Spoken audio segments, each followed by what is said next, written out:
As the name implies, a derivative is a contract whose value isn't standalone.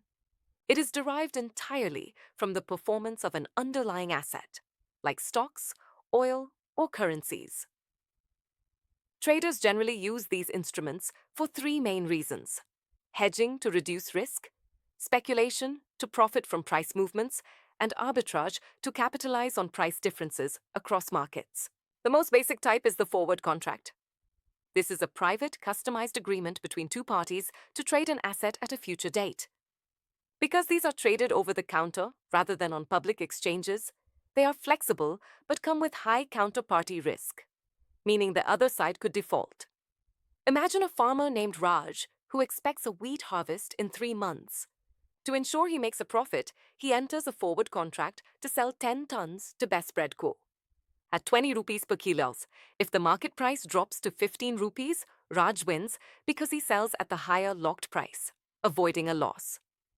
However, if the market rises to 25 rupees, he might feel regret because he is obligated to sell at 20, missing out on that extra profit. To solve the risks associated with private deals, we have futures. These are similar to forwards, but are standardized contracts traded on centralized exchanges. The key difference here is safety. The exchange clearinghouse guarantees every trade, effectively eliminating counterparty risk.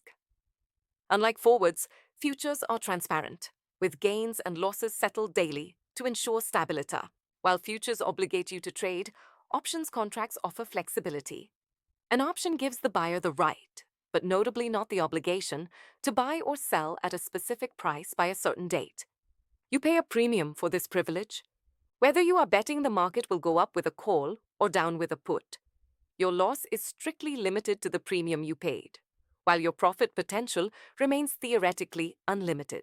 Moving beyond trading assets, we have swaps, which are used to manage cash flows. These are agreements between parties, usually banks, to exchange liabilities, such as swapping a variable interest rate for a fixed one.